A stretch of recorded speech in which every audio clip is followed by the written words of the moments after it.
Elle nous fera découvrir l'actualité, telle relayée par les canards ce jour-ci. Code de vie à Métonon, déjà en position. Code de vie à Métonon, bonjour. Bonjour Létondi, bonjour également à nos amis téléspectateurs. Ah oui, les jours passent, ne se ressemblent pas, mais des faits restent préoccupants et récurrents. Ainsi se présente l'actualité Code de vie à Métonon, avec nos confrères, quoi de spécifique, sans oublier le dialogue, j'imagine. Oui, tout à fait. Les jours se rapprochent davantage du 10 octobre. Et bien, les canards ne manquent pas d'imagination et d'analyse à cet effet, sans oublier que beaucoup d'autres faits également sont oubliés du fait de ce dialogue-là. Il y a la fermeture des frontières qui continue donc de peser sur le contribuable. Les canards sont revenus sur la réaction de Maître Paul Kato Atita qui estime que Abuja a été humilié dans ses diverses missions pour pouvoir ramener donc la paix au Bénin dans le cadre de la crise qui naîtrait des élections législatives exclusives. Malheureusement, il n'a pas été écouté, cette capitale nigériane. Ce qui a été redouté est finalement arrivé. Il y a eu des pertes en vies humaines. Le Nigeria, se sentant donc humilié, a voulu répondre également par la mesure de la provocation. Donc pour l'avocat, c'est bien sûr ce qui pourrait expliquer ce que nous vivons aujourd'hui à travers cette fermeture des frontières. Il faut également rappeler qu'il y a eu cette disparition au niveau de la direction générale des impôts et du domaine, le régisseur qui a disparu depuis quelques jours, sinon bientôt quelques mois. Mais jusque-là, personne de façon officielle n'en parle. Eh bien, des canards sont revenus également sur cette situation, sans oublier le dialogue que vous avez évoqué un peu plus haut. Alors, nous allons démarrer. Dites, on démarre avec quel quotidien ? L'Afrique en marche, qui écrit justement à propos donc de cette question des fermetures des frontières nigériennes avec le Bénin. Abuja a été humilié, selon Maître Paul Kato Atita, monologue entre mouvanciers, dialogue politique, talent à jouer et perdu. Sans Adjavon, pas de dialogue. FCBE, rupture, l'arroseur. Arroser démocratie en Afrique, la limitation des mandats en question. C'est bien sûr une situation, un sujet du moins qui a été évoqué tout dernièrement à Niamey, la capitale du Niger. L'audace info, la disparition de Carlos Adouano serait-il un alibi pour camoufler d'autres faits plus graves? En tout cas pour le journal, le silence inquiétant de Nicolas Yenoussi interpelle plus d'un. Invité sur l'émission Sans langue de bois de Soleil FM, Fidèle Sauron de l'Union sociale libérale parle de l'autre dialogue qui se joue sans l'opposition. Le journal Le Nouvel Observateur, décrispation de la crise politique, le nom de l'USL à un dialogue asphyxié, puis conférence internationale sur le constitutionnalisme et la consolidation de la démocratie en Afrique, la farouche opposition des anciens chefs d'État africains à un troisième mandat présidentiel et puis animation de la vie politique. Qu'est-il arrivé à la société civile béninoise sous la rupture et puis politique? L'opposition béninoise aussi en conclave le 10 octobre prochain, s'interroge le journal. Le pays émergent cette fois, lancement du projet de la dorsale à fibre optique d'Afrique centrale.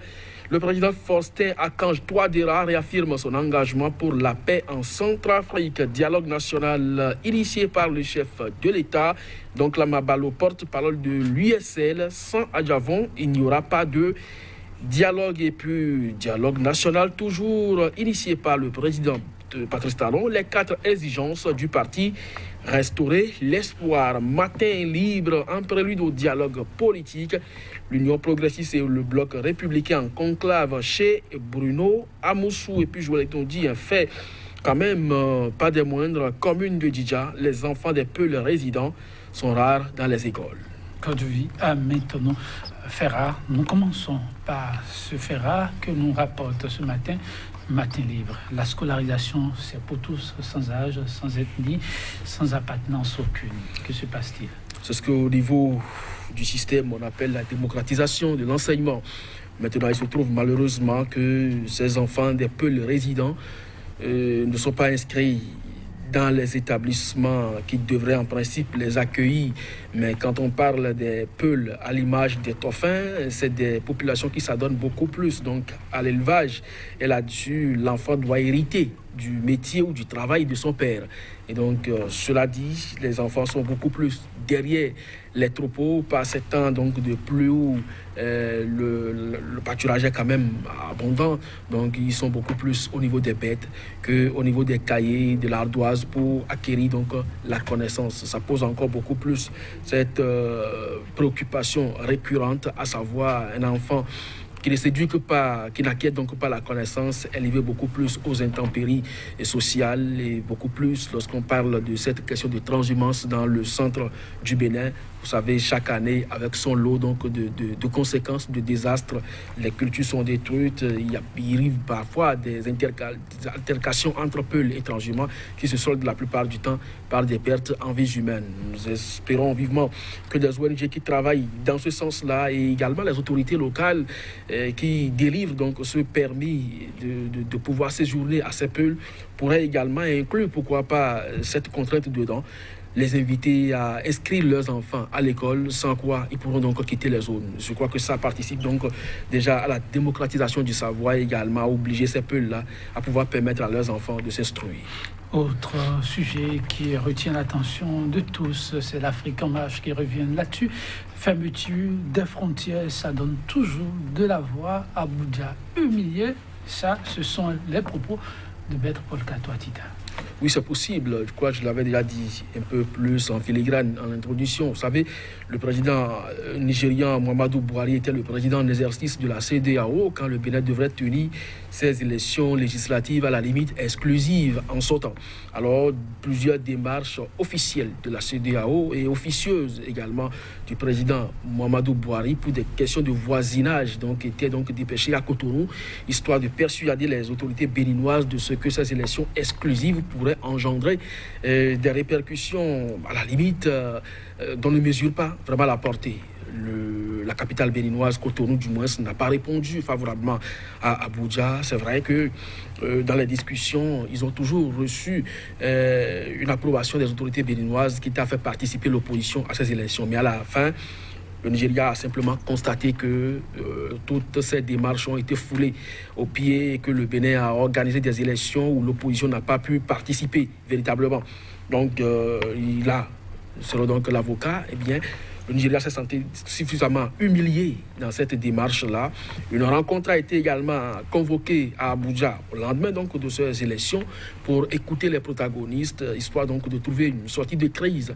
Mais quelle ne fut donc la surprise d'Abuja et beaucoup d'autres qu'il y a plus de 3 communiqués qui ont sanctionné cette rencontre-là pour dire que le Nigeria a beaucoup plus approuvé les réformes du Bénin et en matière donc, de gouvernance politique aujourd'hui en cours. Et donc peut-être que le Nigeria n'a pas cru devoir donc accepter la chose de cette manière-là. Aujourd'hui, entre autres exigences, à part donc le paiement dans les brefs délais que le Nigeria a exigé du Bénin de 21 milliards de francs CFA pour les dettes liées à l'énergie électrique, la non-réexportation des produits de transit vers le Nigeria, il n'y a que la gouvernance politique également est dans la balance. Ce n'est pas donc à négliger. Et de ce point de vue, je crois que nous pouvons rester dans la dynamique de l'avocat, et puisque dans sa requête, il a également proposé des portes de sortie. Peut-être que les autorités en feront peut-être usage et ça pourrait dénouer la crise. En tout cas, l'une le sera de trop pour la réouverture de cette frontière. On reste avec l'Afrique en marche qui revient sur le dialogue politique annoncé. Oui, je crois que ça prend d'autres tournures désormais parce que depuis toujours, on ne sait pas véritablement quel qualificatif en donner. Désormais, c'est clair, c'est un dialogue politique et non dialogue national. Donc de ce point de vue, souffrait donc que certaines têtes comme les anciens présidents ne puissent donc pas être associées malheureusement. Donc c'est un dialogue politique adressé à qui de droit pour sortir donc de crise. Sortir de crise, peut-être des crises. Aujourd'hui, vous avez appris tout dernièrement que le bloc, l'Union progressiste a été renversé par le bloc républicain. Ça s'est passé à Paris et donc les progressistes ont mordu donc la poussière. Et donc de ce point de vue, il faut quand même se retrouver autour d'une table pour apporter donc de la calmie dans la maison.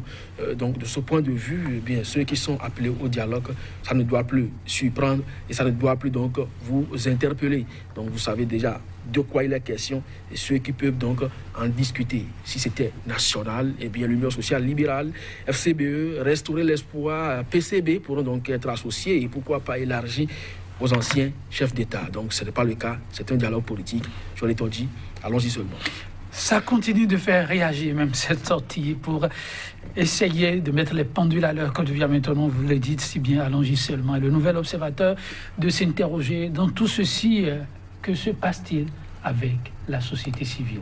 Nouvel observateur. Bon, s'il y en avait une encore, on pourrait donc se demander ce qui se passe. Savez-vous, depuis l'avènement de la rupture, certaines têtes de pont donc, de cette société civile se sont retrouvées donc, dans les méandres de la politique. Et les quelques rares qui tentent donc de tenir encore, on avait vu tout dernièrement la sortie de Jean-Baptiste Elias, ce que ça a révélé, et quelques jours après, ce que ça a commencé à susciter sur la toile. Et plus de 10 ans après son passage à la tête de PASSIP, un certain nombre d'affaires de mauvaise gestion d'une certaine somme le rattrape. Alors pourquoi c'est maintenant qu'on doit pouvoir exhiber cela donc, sur la toile? Donc c'est du répondant à la provocation. Et donc, lorsque vous êtes société civile, vous ne pouvez que participer à la veille à la bonne gouvernance. Donc cette veille aujourd'hui est à la limite interdite à la société civile, sans quoi vous le faites, on vous colle quelque chose qui est à vous contraindre à l'exil ou vous enfermer. Laurent Métoyon en fait aujourd'hui les frais et beaucoup d'autres qui tenteraient donc de faire la même chose le rejoindraient donc dans la prison. Et si vous n'êtes pas prêt à aller en prison, gardez-vous d'être membre de la société civile. Merci. Quand je viens maintenant, mesdames et messieurs, vous l'avez compris. Les faits sont divers et variés. Mais demain, c'est aussi un autre jour pour découvrir d'autres sujets avec nos confrères. Au plaisir de vous retrouver. À demain.